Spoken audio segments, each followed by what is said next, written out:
This, ladies and gentlemen, is the new Royal Enfield Classic 350.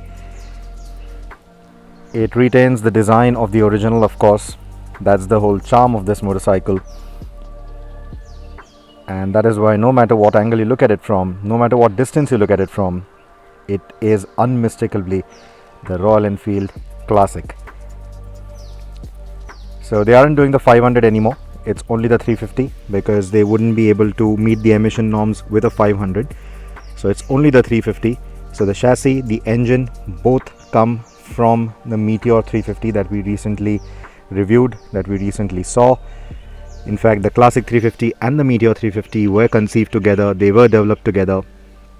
But the Meteor came out first because back in the day the Thunderbird came out first, followed by the Classic, and that's the same chronology that they're following for the new Classic as well.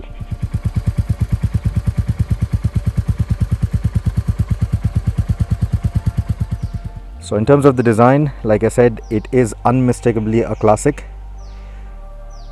Plenty of chrome treatment on it because this is one of the chrome editions.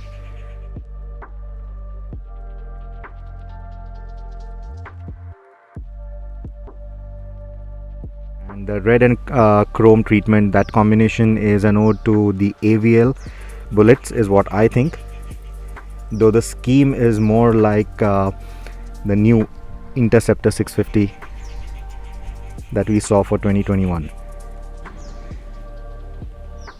So quickly running you through the changes. The headlight is now the clear lens type with a multifocal reflective element, of course.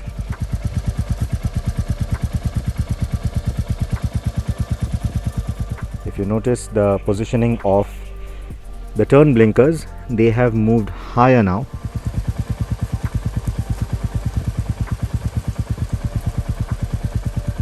And they've also retained what they call the tiger eyes, and that's these lights on top of the headlight.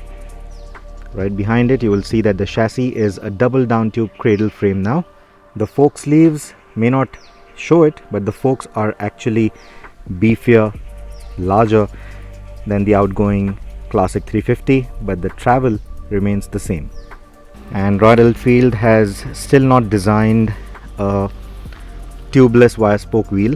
So if you want the tubeless option, which is of course going to be safer, you can go with alloy wheels, or you will have to go with aftermarket wire spoke wheels that are also tubeless.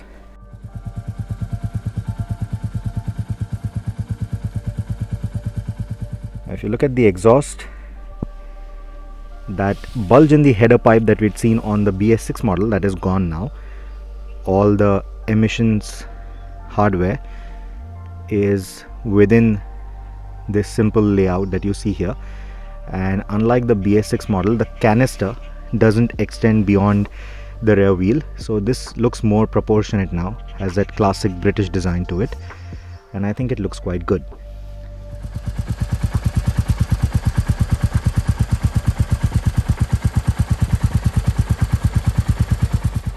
We move over to the back, the suspension travel for the rear has gone up by about 10 millimeters, and you will also see this additional piece of frame that not only protects the shock absorber, but if you're going to be putting any saddle stays, if you're going to be putting any stays for your luggage, it will not mess with the suspension at all.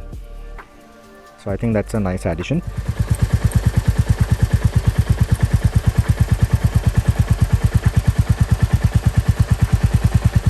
The biggest change is to the seats. You will have to be keen-eyed to be able to notice the difference. The contouring is quite different, especially if you look at the rear seat. You see this sort of a chamfered edge to it. So the contouring is different. Even the foam density is different. And I have put in quite a few kilometers on this bike now, so definitely do check out my review on overdrive, and I'll talk about the comfort, I'll talk about the riding posture. But to tell you what's changed to the riding posture, well, the handlebar is now wider than before. and it's slightly lower and tucked inwards as well. And similarly, the foot pegs have also gone up. They've been moved back, in fact, a little bit, and they are slightly higher. So it gives you a slightly more modern riding posture, slightly sportier than the outgoing Classic. What they've also changed are these covers. So they have a narrower profile now on both the sides, and that essentially makes sure that getting both your feet flat to the ground becomes a little bit easier than before.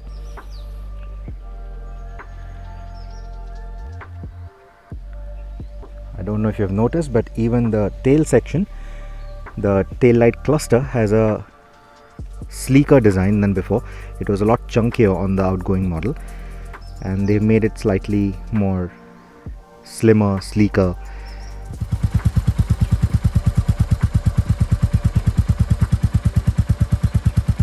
As for the wheels, it continues to use a 19 front and an 18 rear, but comes with the Seat tires now that we've seen on other Royal Enfield models as well. So these are made for Royal Enfield, and they work quite well in my opinion. So as you can see, the bike is also a little dirty. I have been riding in the rain quite a bit, and these tires have been quite impressive.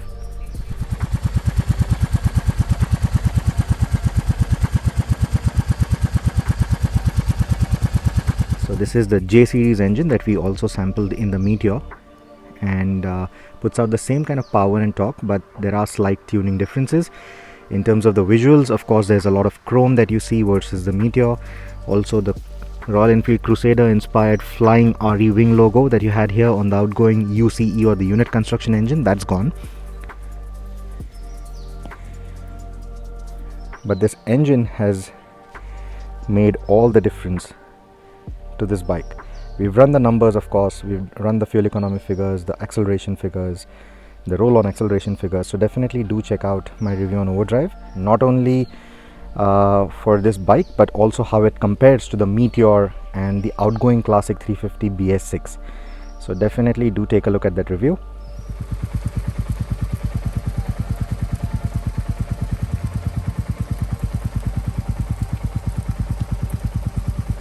The disc rotors, the calipers, they also come from the Meteor, and you have the option of a single channel ABS on the base versions or a dual channel ABS on the top end versions. And the dual channel is what I'll recommend, of course. That's the one to get. It's not only safer but also has much better brake feel, so that is the one that I would recommend getting on this motorcycle. Like I said, the chassis is the same as the Meteor. You can also identify that with this curve in the chassis, but the riding posture is different. This is a standard, of course. The Meteor is a cruiser, so the Meteor has a lower seat height than this. This one comes with a 805mm seat height. You can also get a 32mm lower seat if you want, but even with the lower seat, it's still not as low as the Meteor. So if you're a shorter rider, the Meteor could still be a little bit more manageable for you, but definitely do take a test ride of both the models if you're going to be confused between the two. I think what I would say is the Meteor has a slightly quicker acceleration despite being a cruiser. This one is more laid back in comparison. This one is like a easy city slicker, and that's the beauty of it. That's the beauty of how it rides, and you want to, just purr around in the town. This is the motorcycle to do it, and it sounds like a Royal Enfield when you're doing that, because as the revs rise on highway speeds, it just smoothens out quite a bit, and then it sounds like any of the modern engines from this category. In fact, I'm going to give you a listen of the exhaust, but before we do that, let me show you the instrument cluster as well. So of course it's inspired by the outgoing model, but it has a proper fuel gauge now. It also has a trip computer, and you will also notice that there's another digital display here. That's the trip navigation. If you don't know of it, This is Royal Enfield's Tripper module. Essentially, it pairs with your phone, uses Google Maps via the Royal Enfield app, and then you can set your navigation info, and it will give you the turn-by-turn directions on this screen. It's a digital screen, and it looks quite nice. It's very neatly integrated compared to the Meteor. On the Meteor, it felt a little offset to me. On the Himalayan, it felt like an afterthought, but here it's very cleanly integrated with that nice chrome ring next to it. But it's available only on the top end variants. On the lower end variants, this is replaced with the Royal Enfield wing logo again, not the one from the Crusader, but the double wing logo. So that roundel replaces this Tripper navigation. And more importantly, the ignition and the lock is now right here. You don't have to reach out for the lock somewhere else. It will lock from here. Ignition is also here, and this is the kind of logo essentially that you get on the lower trims. You also get a clock, and that big nut that you had on the previous model, that's gone. So that makes for a slightly cleaner design. You still have this large plate here, and yes, this still reflects quite a lot of sunlight when you're riding under overhead sun. But otherwise, nice and clean layout, easy to read. What's not easy to read are these telltale signs. You can already see that they are only sort of halfway visible when you're sitting here on the, this is almost the kind of view that you will get from your helmet, and you don't see those telltale lights that easily, especially if it rains. There's a bit of water that gets collected here, and after that it's very difficult to read any of these telltale signs because they are actually quite tiny.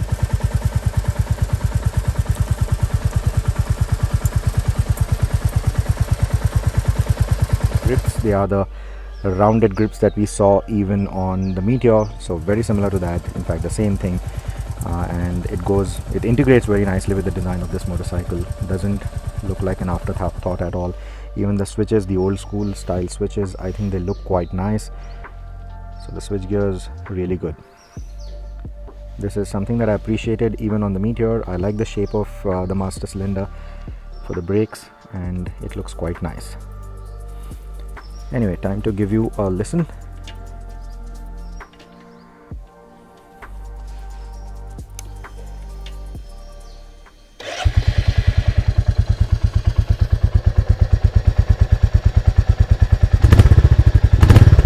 So like I said, at lower revs you do get that thump.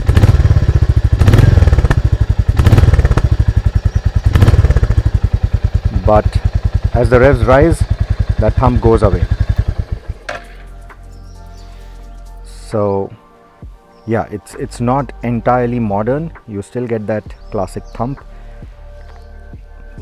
It's only at higher speeds that it starts feeling like a modern motorcycle, and nothing wrong about that really. And of course there are other exhaust options available, but no difference to the sound profile of it. It's only visual changes through the Royal Enfield Make It Yours program, which is a customization program for the bike. You can choose the colors, you can choose accessories, you can get a touring windshield, maybe get a different canister like I said for the exhaust, get different seats, the lower seat, touring seat, even the sprung seats if you want, with the exposed springs for that classic look. If you want to complete that look, you can get that as well. You can get a bash plate, you can get those alloy wheels that I was talking about. So quite a lot that you can customize with this. Not just parts, they are also launching a whole new range of apparel to match the new Classic, from jackets to t-shirts to new gloves.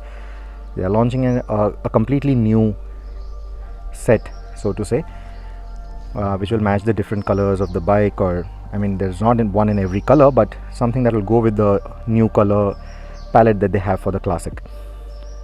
Speaking of colors, I already told you about the chrome. I think it looks great. I think the signals also looks quite nice. I mean, like the previous model, the signals is the one that really stands out, especially if you are a fan of the Indian Army. I think that's the one to get. Those are the standout colors. There are quite a few other colors as well to choose from, but the iconic green from the previous Classic 350, the one that they launched with, that color is gone now. That's not a part of at least the 2021 palette. Well, so that sort of sums up all the changes that they have on this motorcycle. It's basically the headlight, the tail light, the fatter forks, and the new engine, of course. Those are the highlights of the new Classic 350. So if you have any questions about the motorcycle, do put them in the comments. But before you do that, also do check the review of this motorcycle on the YouTube Overdrive channel. That's youtube.com/odmag, or you can also read my review on overdrive.in. And if there are any questions that have gone unanswered, definitely do write into us, definitely put them in the comments. I'll join the discussion and I'll try to answer all the relevant ones. And I would also like to know from you, did you expect anything different on the new Classic 350, especially after everything that we saw on the Meteor, or do you think that it completely does justice to the outgoing Classic 350 by retaining that design and integrating all the niceties that we saw on the Meteor, or could they have done something more? And if yes, what was it that you were looking for? Because this to date remains the most popular 350cc segment motorcycle. So I would love to know from you, what were your expectations for this motorcycle, and did Royal Enfield live up to it? So let's continue that discussion in the comments below. If you've liked this video, definitely show me that by hitting the like button, and please do subscribe to the channel. Please do share this video with your motorcycling groups so that our numbers grow and it keeps us going. Thank you so much for watching.